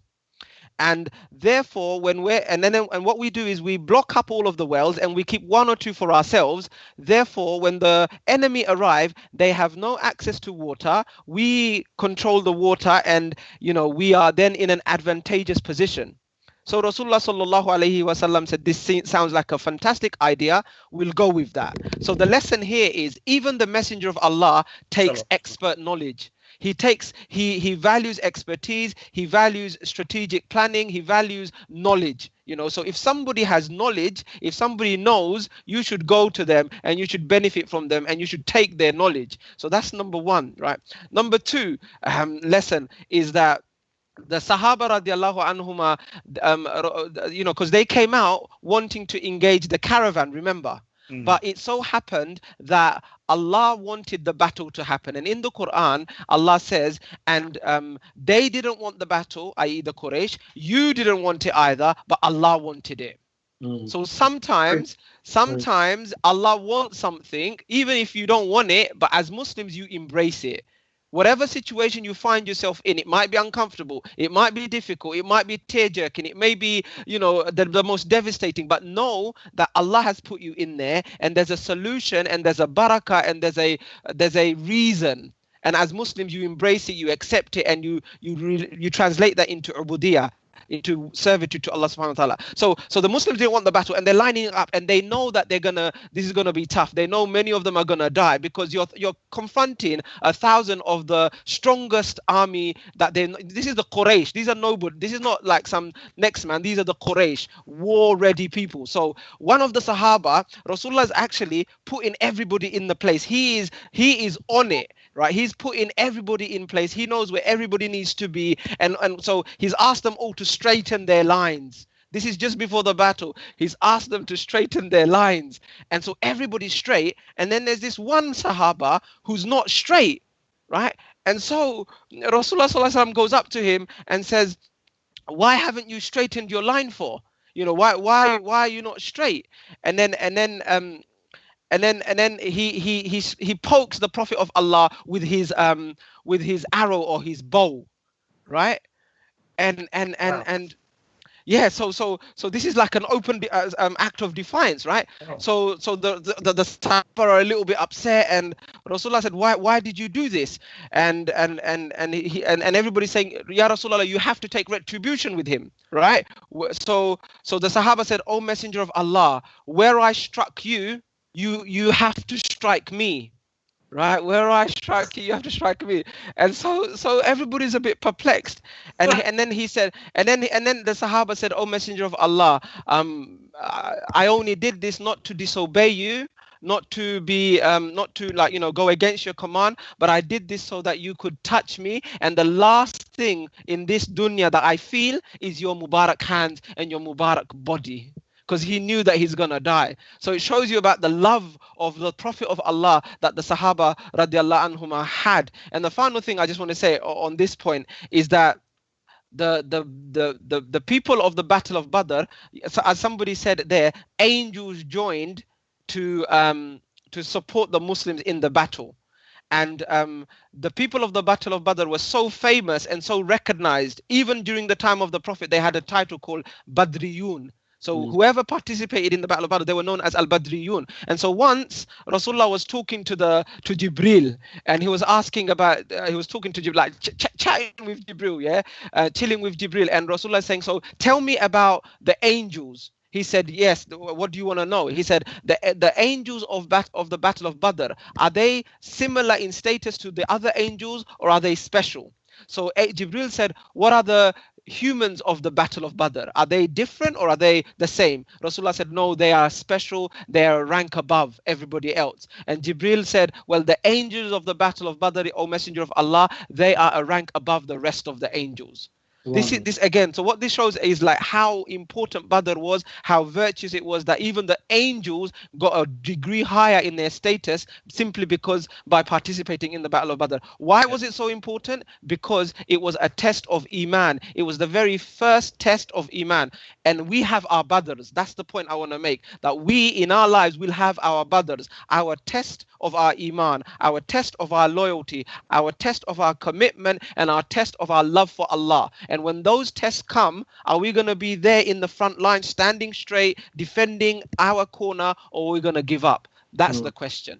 Yeah, no, Jazakumullah khair. That is a very important takeaway. That, you know, the Badr, the reason we mention this, and the reason a lot of people mention, obviously it falls in Ramadan, is to remind people that we have our Badrs every day. That opportunity for us to be, as Kalam said, on the front line is there, and the decision we make determines, are we of people that are a level above the rest of the people, or are we like the rest of the people and those who did not do that? And I think that's why, you know, the lessons are really, really important, because sometimes, you know, we might see it's only a handful of people that is raising their voice. It's only a majority are not raising the voice. It's only a few people, and you may feel, oh my God, I'm going to be alone with these people. The majority are going to be against, and that might be a reason why it puts you off. And that's why the biggest lesson, the first and foremost lesson of Badr, is that the numbers do not matter. Okay, the numbers do not matter, and the test of your iman is that, you know, when it was needed, when it was the time, you stood there, not afterwards. There's many people, we know of this term, jumping on a bandwagon. Okay, there's many people that will always jump on the bandwagon. Like, you know, when Makkah was open, there was a flood of people who took the Shahada and became Muslims. Right? Why? Because they saw everyone, the victories one after the other. It was like jumping on the bandwagon. Of course, you're going to follow the flow, right? But those people who did it first, where it was a few, those are the ones that are the level above and will be honored much higher. So let us try to be of those people. Let us be those people. You know, one thing I hear a lot of the times, I'm sure Kalam and Abdul, you've heard this, is we need leaders. We don't have any Muslim leadership, you know, with all this and everything else. This Badr is a good example to show that the leadership can come from anyone. We don't need a special leader. We don't need a one-person leader. What we need is an ummah full of the caliber of leaders that's needed for all the different things that's required. That means we have to up our games at many fields. Inshallah, brothers and sisters, this is the month that we can do, and we should do that in what we excel in. You know, it's not about putting a square peg into a round hole, okay? It doesn't mean we have to force ourselves to do things that we cannot do or it's not natural to us. But we excel. Every single person that is watching, that is listening, every single Muslim excels at one or two things at the bare minimum. You just have to know what those one or two things are, and then you have to use it the right way. Absolutely. So somebody's saying, ask us a question and we can call and answer it. Okay, so let me try. Okay, who was the standard bearer of the Muslims at the Battle of Badr, i.e. who held the flag? Who carried the flag? Call in and tell us. Yes, you have to call in and tell us, absolutely. And what's the number? And the number is 02081234 Other people are saying Omar Mukhtar series is really good, and Omar Mukhtar is really good, and I've watched it again and again, and I never get bored. And we're getting Kalambai, stand up straight. We need to stand up straight, shoulder to shoulder for Salah, and heel line in line for unity. Brothers know this, but I've seen them not do it. After the pandemic, inshallah, we will line up proper. So he's talking about the lines in Salah. Of course, we need to stand up straight. Can someone tell me where I can watch the Omar series with the English subtitle? Because at the moment it's all Arabic. City. Sorry? Islamic City. Okay, all right, it's good. Yeah, it's actually really good quality as well. Yeah, Kalam, I showed Brother Azad this book. He says, what do you think? Do you think that's a good book for people to read? Can you read it? Yeah, I like it. I like it. It's very good. Yeah. Can I get into trouble for reading things like this or having it in my house? Why are you getting into trouble? Stop with that. Huh? Stop with that. Why are you going to get into trouble? No, I'm only saying. Trouble because you're wearing this cap, brother. Okay. Proper camouflage, you know, it's like the colors and you're blending with the sofa there a little bit as well, bro. What's going on here? Take your cap off. Let's see what's under that cap.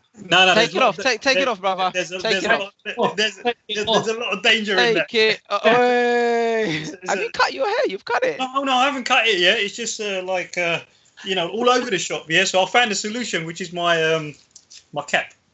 Alhamdulillah. All right, Kalam, you're going to have to answer that question, right? After the next nasheed. Let's play a nasheed. So we were talking a lot about the Prophet ﷺ, and this nasheed is one of our all-time favorite nasheeds. Let's see if you can tell me the title. It's obvious because he's going to sing the title. Here it is coming up.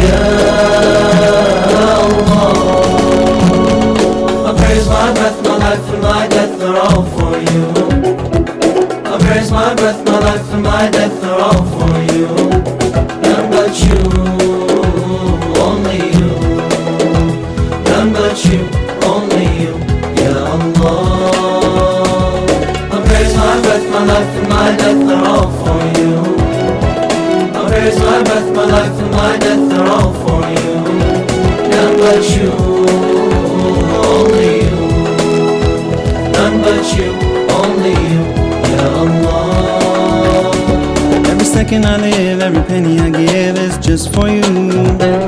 Every breath I breathe, every trace I leave is just for you. Every second I live, every penny I give is just for you. Every breath I breathe, every trace I leave is just for you.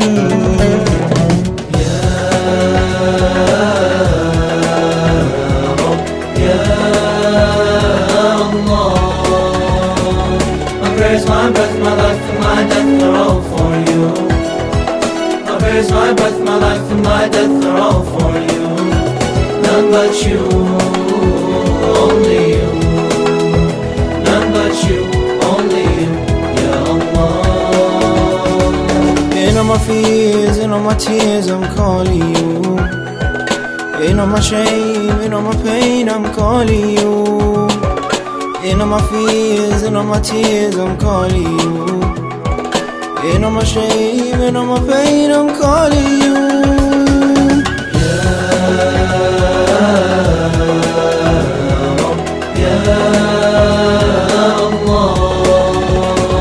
I praise my breath, my life, and my death are all for you.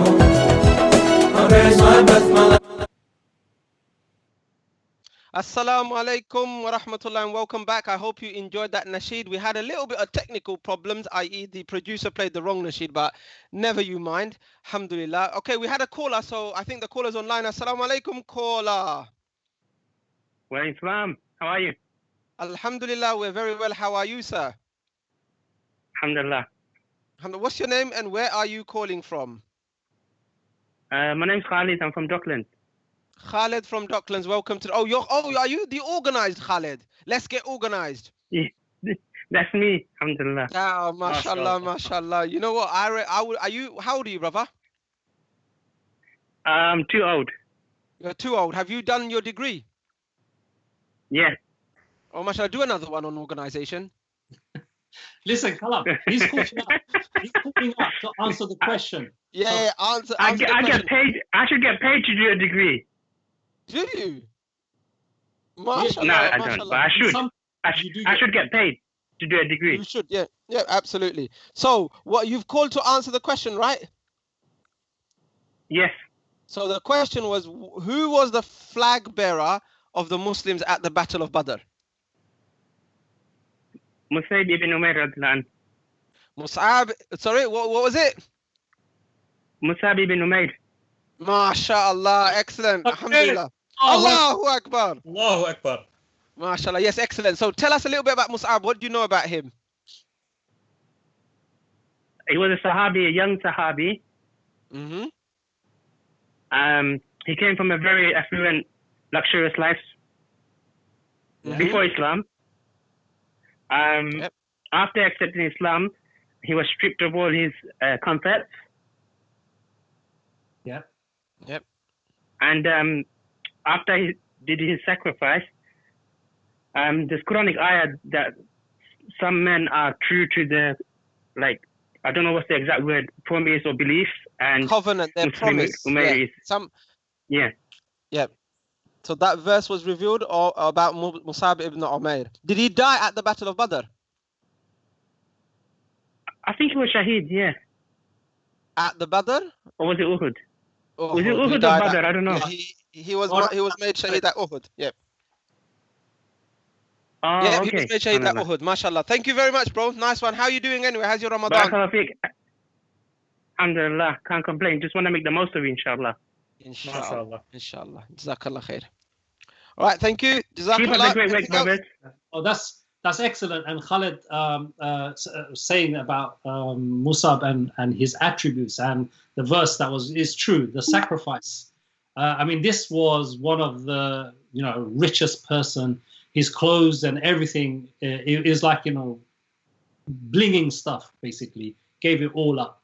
Gave it all up, and subhanallah, people used to weep when they used to see him, from what he used to be and to what he is. But his iman was so strong. Allah accept it. Imagine. So he owned everything, right? He was a young, really well-to-do man of Makkah. He was Meccan Muhajir, and when he was made Shaheed in the Battle of Uhud, obviously you need the burial shroud, right? The coffin.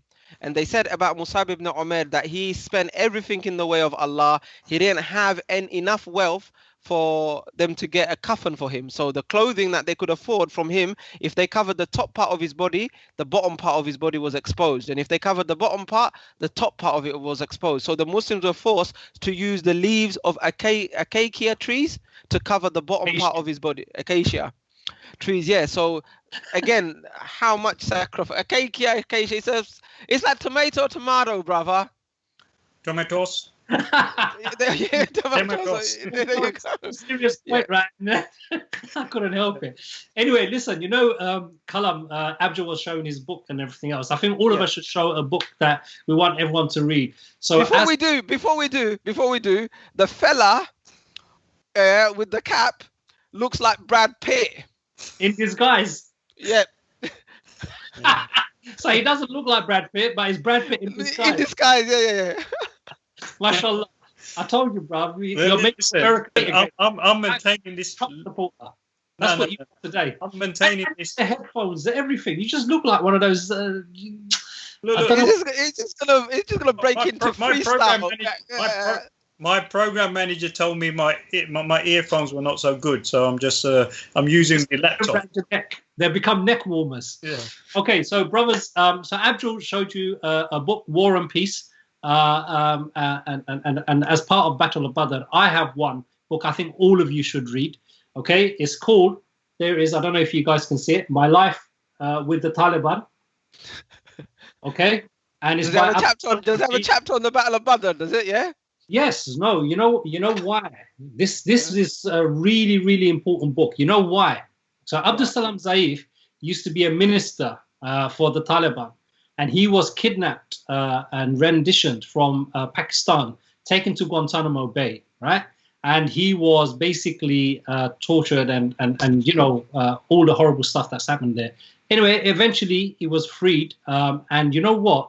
He is the same person now the Americans sat down to negotiate their exit strategy after losing in Afghanistan. Wow. Right?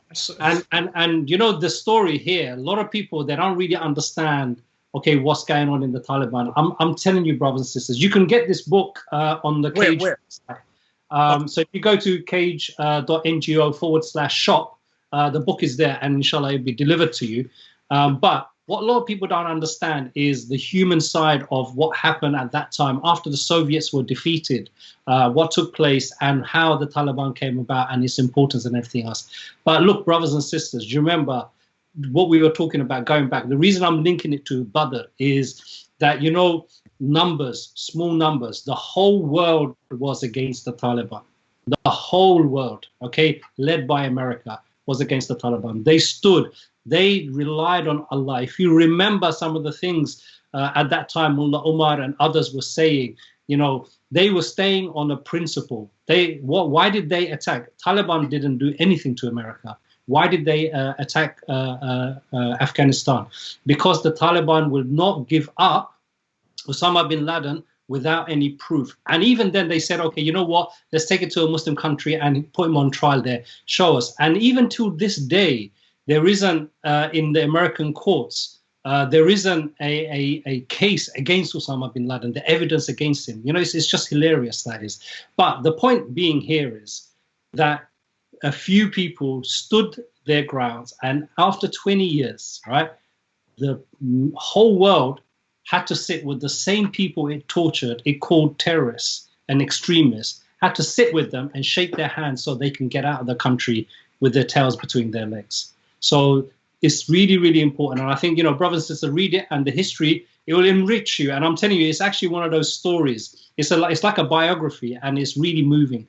Alhamdulillah, I've read it, and it's actually a really moving book. So that's my recommendation. Nice. Okay, I got a number of recommendations. Yeah. Oh, you got a live, yeah. Yeah, you go. Yeah, let me give you. So because I thought it's a good opportunity to plug the Sirah, yeah. So because the Sirah, obviously, like everybody quotes Ibn Hisham and Ibn Ishaq, like these are the two classical historical geniuses or giants of Sirah, right? So I've actually got a copy. Look, I found a copy of take it back. of Ibn Ishaq's Sirah. Take it back more. That's it. So this is the Ibn Ishaq Sirah. You got blurred screen on, and that's why we can't read the title. Hold on, brother. Let me fix that for you straight away. Look, Please, because there you go. Now right, so there you go. So this book is actually the classical. This is the translation of the classic Ibn Ishaq's book. Yeah. Now it's not it's not a brilliant read. It's just like the classical book. It's got narrations and all that. But if you ever, because we always hear Ibn Ishaq or Ibn Hisham. So if you ever wanted to read what they wrote, this is one. I found this in a bookshop. It was a fantastic buy. And then we come to the modern one. So a modern, easy to read with some modern analysis. This is Dr. Tariq Ramadan's book. It's a short book on the seerah. It's not too long, but it's quite good. It's got some good analysis. It's quite enjoyable to read. He focuses on the spiritual. He tries to contextualize it. Not a bad book at all, that one. My favorite book, my absolute favorite book. You can tell it's my favorite because I absolutely destroyed it. It's like a manuscript. It's the cover's lost, the binding, but it's my book. It's my go-to reference book. This is Muhammad, Man and Prophet by Adil Salahi. Muhammad, Man and Prophet by Adil. It's an amazing book. He writes it in a story-like way, but it's got lots of analysis, only quoting or authoritative, authentic narrations. Really good book. Two very quick ones. Sheikh Muhammad al-Ghazali, the Egyptian scholar. So this is Fiqh Sirah. So it's got the lessons from the Sirah. And then another one on the same title is by Dr. Ramadan Bhuti. This is quite good, a really good book. So these are some books on the Sirah of the Prophet. What you're going to do, right, Kalam, is you're going to either write down the titles or take pictures of every single one of the book covers. And then we're going to post it on the EasyTalk page so then people can see it, inshallah. Inshallah. Quick question, Kalam, how many... do the same, Abdul. I tell you what, actually, both of you send me your pictures and I'll upload it on the EasyTalk page. Yeah, please. I'll send it to you. Yeah, Kalam, I was just going to ask, how many Islamic books have you got altogether?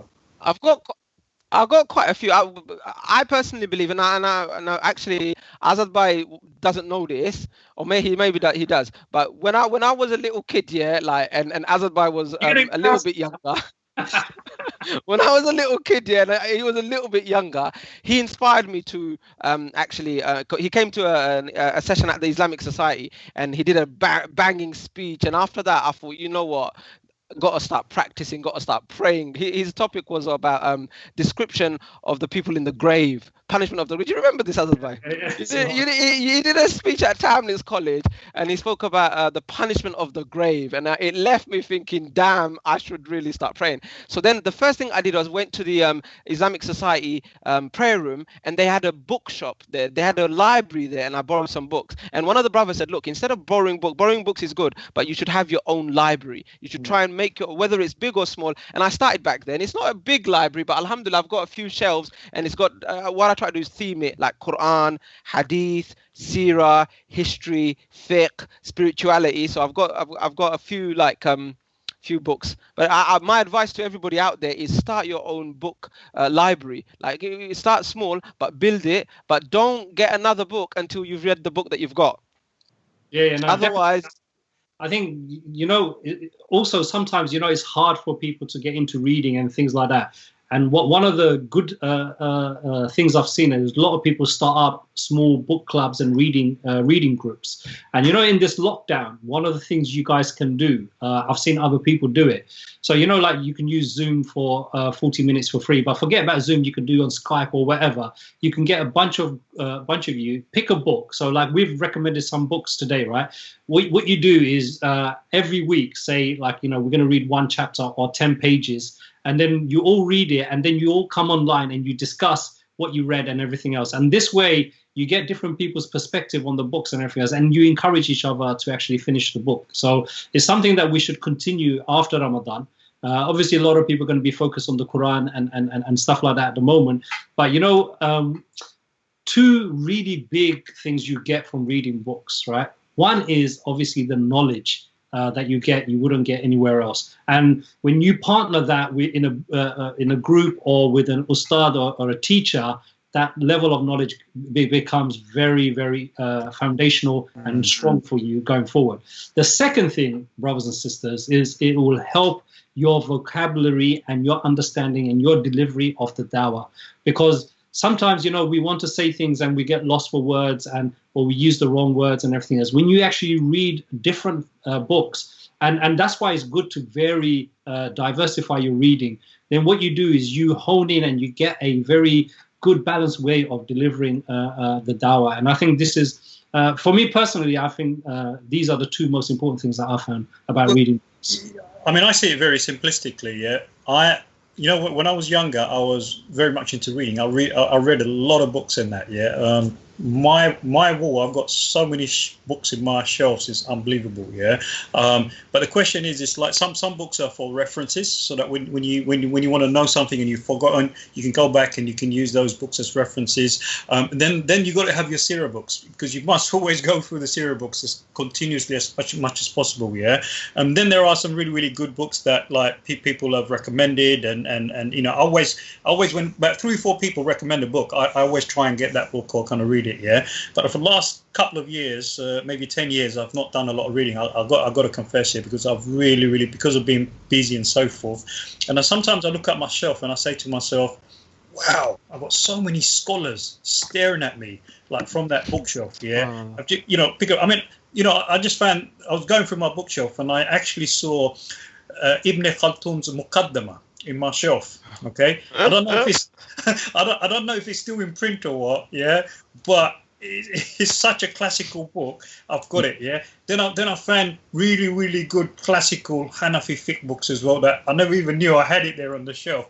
So I'm just thinking, you know, when Kalam said about like your own little bookshelves, yeah, I think we've actually moved away from the reading culture. I think, you know, we're onto watching culture now. So everyone really enjoys the watching culture. Culture as well. I think it's dangerous because what you do is you know, when you rely on Google search and things like that, you don't actually store the knowledge in your head. And that's what I'm saying. Like, you know, it's not just about the vocabulary. It's actually fixing that knowledge in your head and making it knowledge that is useful, knowledge that is used, and not just reference all the time. You know, just one thing, when you were talking about the Sirah. One of the, I mean, there's loads of really good Sirah books, but for me, perhaps the most moving, and even today, if I was to go and read this chapter, and it's Ar-Rahiq al-Makhtum, yeah, the sealed nectar. Sealed nectar. Hopefully, at the chapter that talks about the death of the Prophet sallallahu alaihi wasallam. Subhanallah, I tell you, even look, my hairs have stood up already. I don't know how many times I've read that, but it's written in such a beautiful way that it's, you know, you almost you can see, you know, like him lying in bed. Obviously, you don't see him, but you know what I mean. You get the experience that you're in the room, and it's, mashallah, it's one of the great books that I've read. The other thing, I think, brothers and sisters, you know, and we will put. So some people are asking about the titles. What we're going to do is we'll take pictures of the front pages and we're going to post it on the EasyTalk page, so we'll be there, inshallah. But the other thing about, you know, reading and things like that is, it is time consuming, but you know, if you plan it. So one of the things a lot of people say to me is, I don't have the time. I mean, I'm of the same thing, because I'm in my normal job, I'm actually driving around the country quite a lot, so I don't really get that time. And then when I do have some time, I just want to kind of not really do anything. I just want to chill for a little bit, because it's just been so hectic. So finding that time is really difficult. But one of the things you can do is you can always find an hour in a day. There's always an hour in a day somewhere where you can read. Even if this hour is too much, then do, like, you know, half an hour. But don't do shortcuts. It's very tempting to go into audio books and things like that, which is okay. But, you know, reading has a different impact, a totally different impact. So I hope I've sold it. No, you've definitely sold it, because I'll tell you why. I'm in the culture of actually reading a book. I personally don't like reading things on my phone and on the laptop, and I don't enjoy it. It hurts my eyes. I don't enjoy it. Yeah. Now, Kalam can correct me. The first one of the verse, Iqra, read. Okay, read. Okay, kitab, book. Now, there are messages in those words. So when you get a book and you put it in your hands, you see the scholar who's actually written it. Like for example, this book, Zakaria Bashir. When I read this book, this scholar has actually disseminated knowledge to me. It's like his charity. He's given, so he'll also get the reward for actually putting the book together. It's giving me the knowledge, and when I'm reading it, when I'm actually going through it, yeah, it's also therapeutic as well. So I think we've got to go back to the reading culture, yeah. In a lot of societies, right, you know, cultures, they've always emphasized the written, stick to the text. Yeah, do your thing on your phone, you know, watch it. But if you want to get real feel and the real context of benefit, read directly from the book. The books that are recommended and correct as well. Yeah. But if you don't read, and we shift away, and that's why a lot of people are so used to the visual stuff now. Yeah, that they've just totally forgotten that. Look, we've got so many classical scholars. Their books have been translated, and we're not doing justice to them as well. No, absolutely. No, but after. Yeah. So I just wanted to say about the reading thing. It's related to the Battle of Badr. So at the end of the Battle of Badr, the Muslims had around 70 odd captives of war prisoners. Now, after discussing what to do with them, should we kill them or should we keep them alive? Abu Bakr said, let's keep them alive and let's not kill them. We can get ransom for them. So they took them back, and you know what the ransom money was? The ransom money was, if you want to be free, teach 10 Muslims how to read and how to write. See, if you can teach 10 Muslims how to read and write, then you're free. That was the ransom. So that's how important of a value the Prophet ﷺ put on reading and writing and educating. And reading, actually, they say, the scientists say that it stimulates not only your brains and your eyes and your ears, it's the most conducive to actually remembering and recollecting and understanding. Because when you watch something, it's very superficial. It doesn't engage the brain as much. So that's why it's really, really important. Whether it's for an hour, half an hour, 10 minutes, 5 minutes, whatever it is, make it a habit to try and read, inshallah. Having said that, I'm going to have to read some messages. Yeah, do right. So a lot of people are saying, can you? So we're going to do that. We're going to share you the. Zah Ahmed is saying, which year was you at college? I was there at 1993. I was there at 1996. I was at college. Umara is saying, I'm eating yogurt now called split pot vanilla yogurt. Okay. Thank you. Really important, that was. Yep. Which book is really good to read on the Sirah, which is easy, not intense, where information can be too much? I think there's a book by Hassan al-Banna. Yes. The younger Hassan al-Banna. Yes, it's very good. It's Sirah. It's a simple, very easy to read book. So I'd recommend that one. So Google search Hassan al-Banna Prophet's biography, and you'll find it there. It's a very good one. Sometimes people can read books summaries online. I think what we've said is nothing beats the actual book. Summaries and reviews and all that are other people's impressions and opinions of a book, but the actual book itself is what you need to read. But just to make a distinction, Kalam. When we are saying book, we're talking about reading, but I'm not against people. What do you call them? Kindle. Like reading a book on a tab. Yeah. I'm not against that, because that is similar to reading a book. It's just electronic and not pages. But that's now more taste. Like, I like to preference of the book, and I like to turn them over and things like that. But if you're not into that, that's fine. Yep, cool. Absolutely. That's it. And then Sabs is saying reading gives you the closest experience and feeling of what the author is saying. I think, I agree with that. And Saleh is saying when the moon split is a good Sirah. That is Rahiq al-Maktoum in English. When the moon split. Oh, that's sealed nectar. That's sealed nectar. Yeah, but when the moon split is that book. Yeah. Oh, is it? Translation of that book. Yeah. I thought the English translation was called the sealed nectar. Yeah, but when the moon split, that's also cool. It's also like the Indian version of it. Yeah, that is. Yeah. All right. I believe.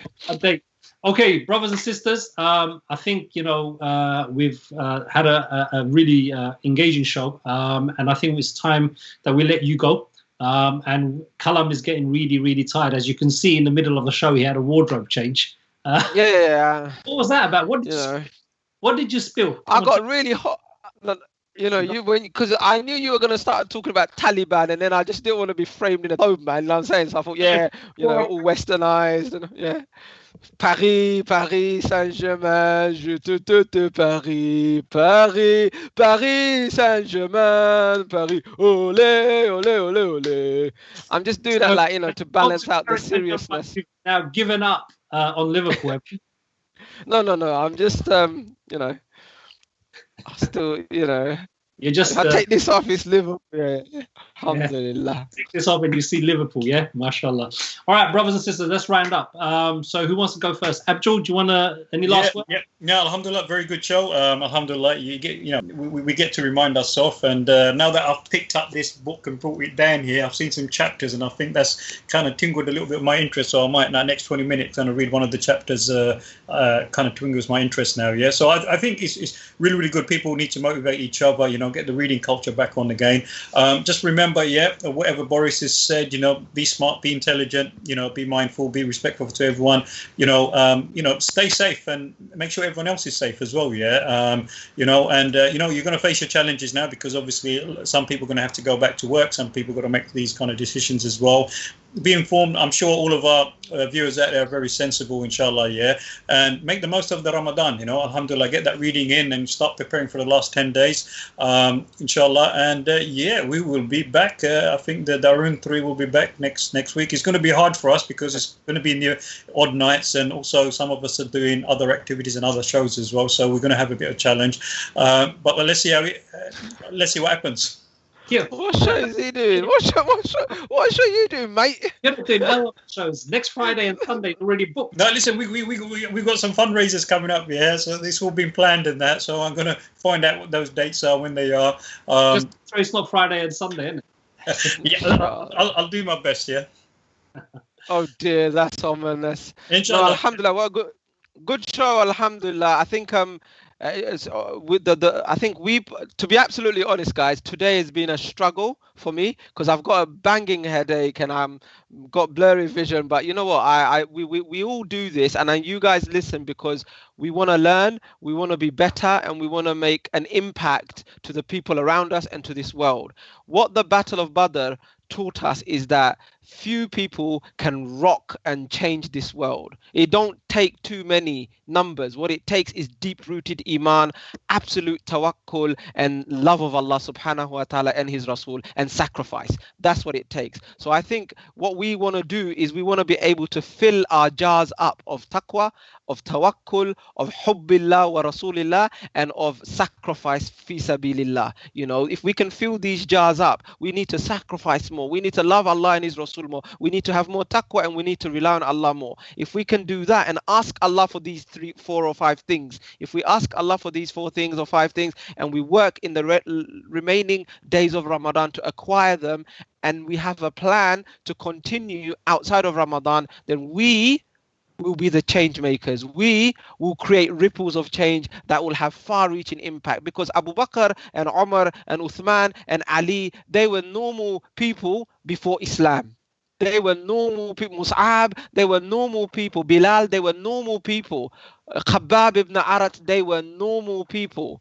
What happened was they breathed and lived Islam. They took it in and they knew that this is what is going to make them. This is what's going to mold them. If we can be like that, inshallah, we too can be like Umar and Abu Bakr and Uthman and Ali and those great people, inshallah. It's possible. So may Allah give us the tawfiq. Don't forget to pray that we live through the last few days of Ramadan and that we capture Laylatul Qadr. Automate your donations and let's just up the ante in terms of ibadah from now onwards, inshallah.